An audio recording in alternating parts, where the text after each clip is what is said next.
Hello and welcome to the channel. My name is Matt and welcome to Night-Runners Prologue.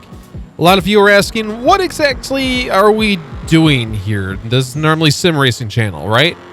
Yes and no. I like to cover some newly released games, and this one I've actually been following for quite some time, and I figured that you guys would actually find this interesting. So Night-Runners Prologue started out as a passion project in 2019 by Jem Byrne, where they wanted to capture kind of that Japanese underground racing with like the film aesthetic from the 90s to 2000s of like the PS2 racers era. And I think they've done an absolutely crazy job for a single developer. So I found out about this game browsing YouTube one day, where I found some individual just posting different kind of screens of them trying out their new game that they've been working on. And over the years, it just kind of blew up, and Night-Runners YouTube channel has over 90,000 subscribers at this point. There's only like 8 videos on it because it's just various clips of like this, of like Jem going down the road, passing traffic cars with like VHS effects and showing off different customization options for the game and all the rest of it. And again, this is all done by a single person, and let me tell you, the level of detail that they've put into this game is crazy. Between like all the sounds that we're hearing, I want to beg to say that this is better sounds than Forza Horizon 5. And we'll see that a lot, where there are a lot of different games that this takes inspiration from.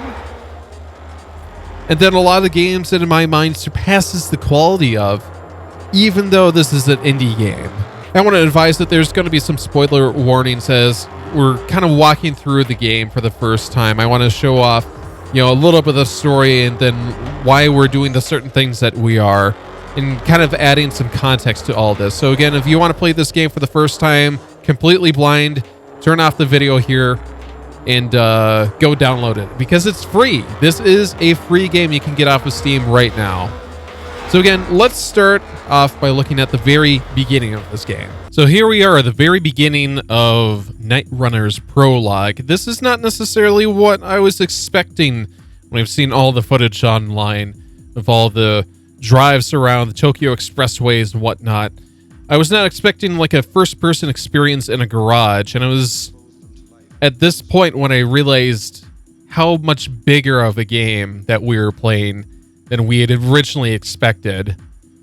So this next couple of parts might include some spoilers for those wanting to maybe play this for the first time. So again, spoiler warning. The shoebox is up here.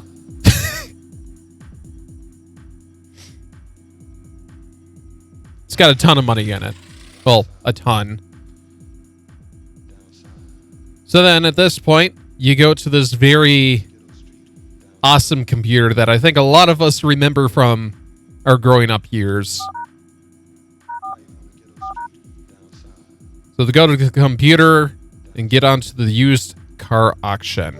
So at this point, I think there are a couple of different inspirations that you can kind of tell that were being taken from. So in this instance here, this is very reminiscent from the early Gran Turismo games, where it talked about, the type of car, whether it be all-wheel drive or front-wheel drive or rear-wheel drive.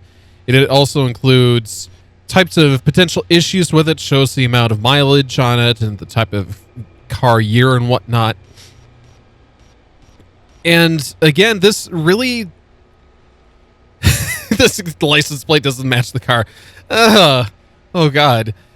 So there's a lot of really cool things about this, because if you look at it, where it's like, significant oil leak, low oil pressure.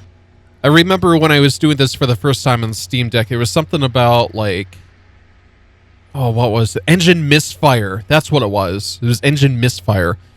So I was thinking about it, where it's like, okay, so if you're trying to buy a car and you have to worry about all these small little details, I'm trying to figure out if, like, when you crash, if you have to worry about a laundry list of things that you have to fix, and if these are things that you can actually feel when you drive, which then expounds the depth of the game that we're playing. All right, so this is the absolute coolest part. I'm trying to remember if this has actually ever been done before. I feel like it has been in a couple of key pieces, well, a couple of games. I can't remember if the early Gran Turismos did this or not, but I like this feature where it's, this car is a manual transmission. It's not changing. Do you want to buy it? Sure. So then you're sitting there going, oh. So it's like when you're playing this game, you can't just in the settings toggle between automatic and manual. You have to drive the car manually. If you just wanted a nice low-key ride or whatever, you'd get the automatic one. So in my mind, I like that. Just from the standpoint that it's like an actual car. If you don't want to drive a manual car, well, why did you get the manual car? You wanted to get the automatic one. I don't know.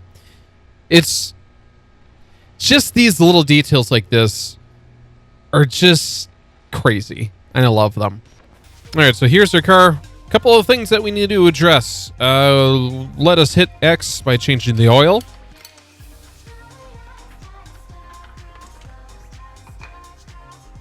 I'll just change the oil by hitting X, regardless. Engine light is on. I don't think we can really do much about that, but here's the interesting part.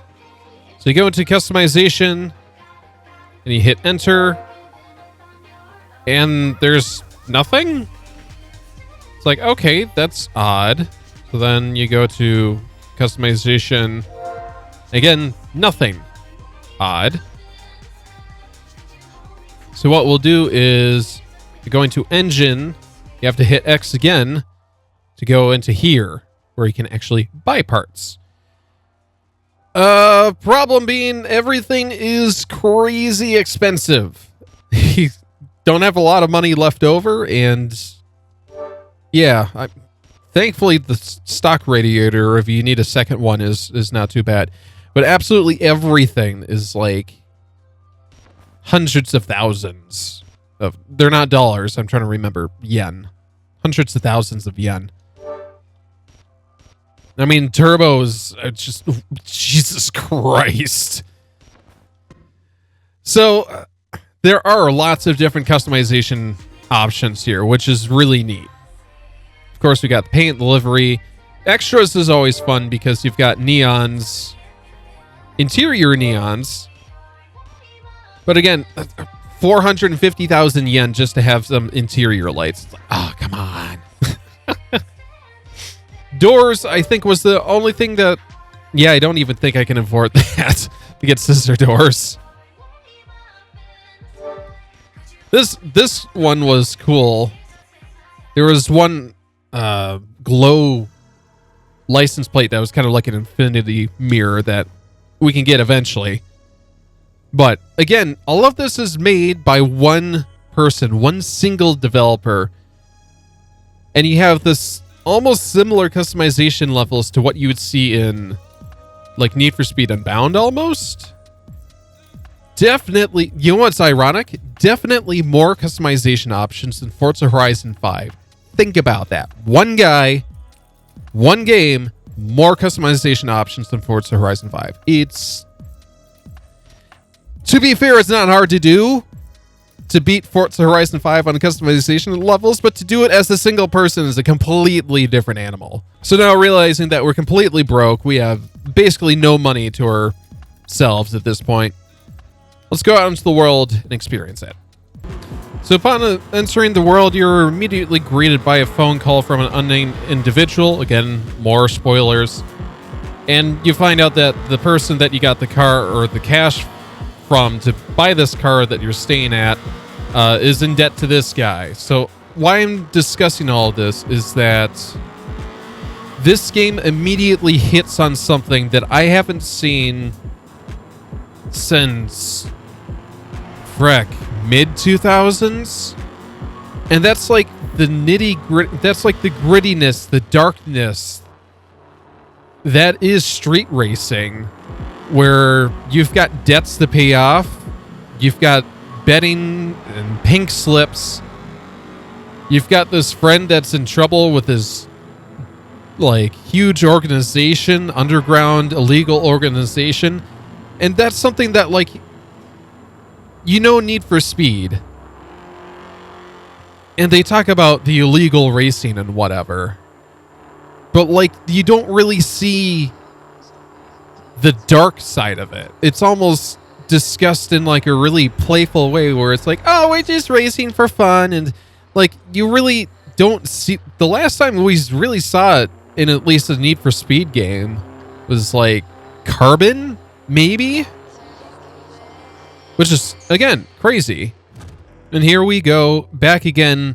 We're in another first person kind of view where we're able to walk around this parking lot where we can view other cars, view other players' cars, and kind of bet against them. Be like, can I take this guy? It's Rep 2029. And you look at you and you're like, Rep 0. Like, oh man, can I take this? So again, this is a really nice, different way of looking at things, where it's almost kind of got like a Test Drive Unlimited kind of idea where you drive in third person, but then you can have these walk around experiences with, again, a floating body. You don't actually see yourself. So there, again, you've got Gran Turismo influences. Of course, because it's underground Japanese racing, you've got probably some Fast and Furious influences. You've got Test Drive Unlimited influences. So it's just, I'll keep saying this, I love this game already. It's really cool. The level of attention to detail and the amount of different things that you can do already. So then in this instance, because we're in a time between 1990 and 2009, we'll use our mobile phone to call this guy up.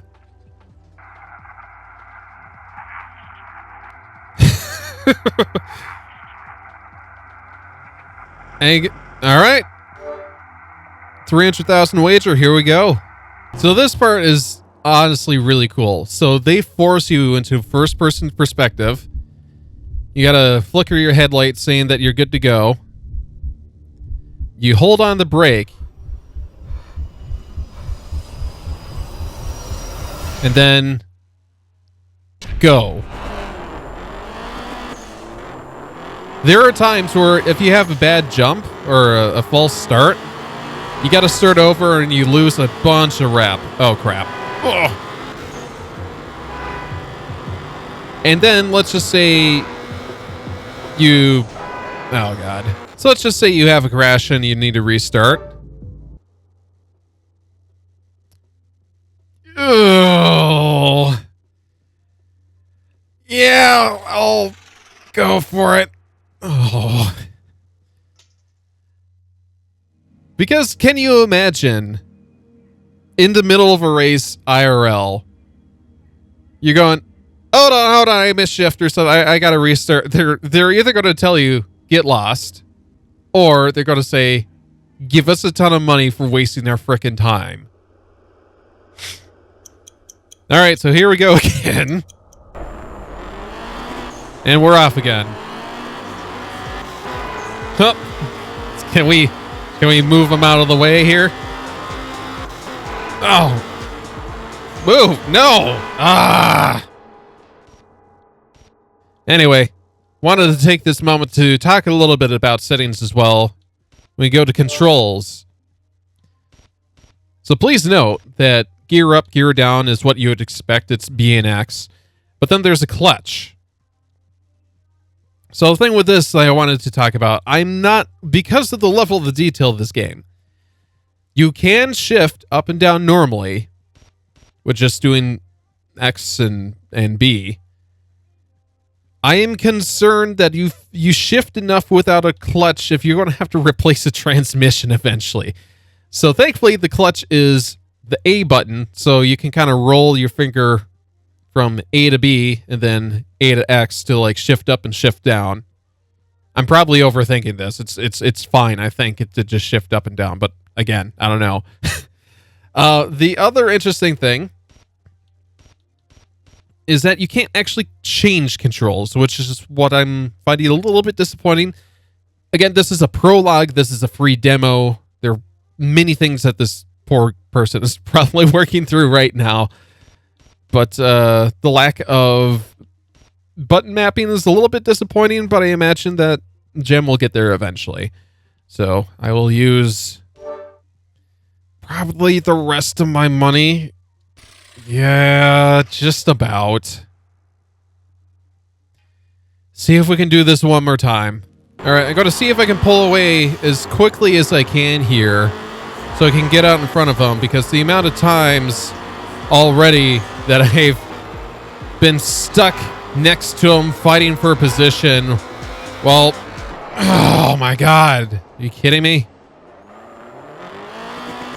Because of that. Well, okay, good. They wiped out too. So to be fair, these courses aren't always in reverse. And as you can tell too, it's a little bit difficult to tell oncoming traffic which lane that they're in.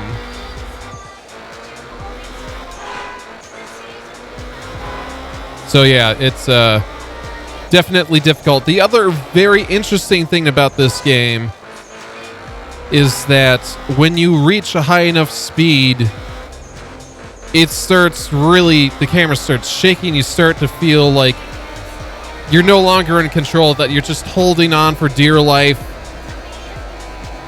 And I actually enjoy that, where it's like sometimes I have to personally back off a little bit because I don't feel like I can keep up with how quickly traffic is coming. And there are so many games that when you just play, you're going 300 miles an hour like it's no big deal. And it is a big deal, because you're going so fast to the point that a millisecond reaction time is hundreds of feet. But here we go. Finally, we got past all the stupid traffic going the other direction. Finished first. Will the amount of money that we drained for the restarts be worth it? All right, we're up to 762 rep from 0, which is very good. It took them an extra 3 minutes. I think it's because they kept on getting stuck behind cars and whatnot. So here we go. Debt payment, side bets cut. So we made 118,000 yen. So I also want to take this moment to recognize a photo mode. Again, not many games of this level actually have a photo mode, but let me tell you, as an individual who posts YouTube videos, we all have to make thumbnails. So any game that has the photo mode, I absolutely need to try it out just so I can try out like making a good thumbnail that isn't just the game's cover art and just saying, it's good enough, you know. So again, kind of going off of what we've seen before in multiple different instances, we have kind of that first person view, walk around, be able to raise camera, lower camera. Then we can change color. So again, increasing the exposure, increasing the saturation, which again is just how colorful it is per se. Increasing and decreasing the contrast, sure. Adding bloom. I wish the sliders could move a little bit faster than that. So this is also part of the game, is that part of Jem's promo is that all the videos have like VHS effects and whatnot. It's definitely part of the art style of the game is trying to recreate everything being filmed on like a home video camera from the 90s and early 2000s and whatnot.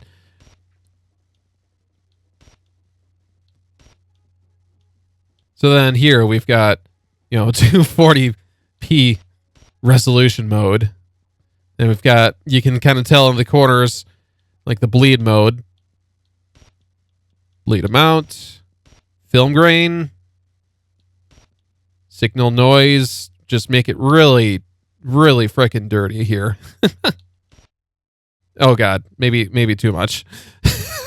So, I mean, the amount of detail that we're getting from this, like, this guy definitely knows how CRTs operate, because you've got interlacing, the jitter amount, the scan lines, tape noise, signal noise, film grain, bleed amount, and resolution. Just all this.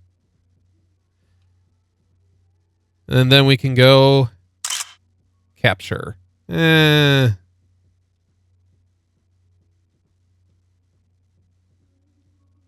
try one more time, see if we can get something without the scan lines in the middle of the car. Isn't that cool? I love that. That's really neat. So that was kind of what a race would look like. And at this point, I'm going to... This will be kind of the end of the video. I don't want to spoil this too much more. I want you guys to go out and go experience it for yourself, because it is an absolutely fantastic game that, you know, I'm still astounded by, where it's now already 5 years old, or been 5 years in development by a single person. And just everything about this game is insane. I do want to, of course, shout out the fact that Jem does have a Kickstarter. So please, of course, go ahead and take a look at that. As of the moment, we've got 38 days left on it. It looks like the main big goal is, will this game get funded? It did get there. So at this point, I think we're looking at... We got pink slip races. Now we're getting into walkable car dealerships. I definitely like seeing some of the other things here, where we got to get $200,000 or pounds here to get full multiplayer after launch. And of course, I'm just absolutely astounded by this game. The level of quality, the attention to detail, all of this done by a single person. So of course, make sure to go check out the Steam page, the Kickstarter, the YouTube channel. And of course, if you guys have enjoyed this video, make sure to like, comment, and subscribe. We've got some more stuff coming up that you guys are definitely going to be interested in. So again, thank you so much for watching. Hope you guys have a great day today. Take care. Bye.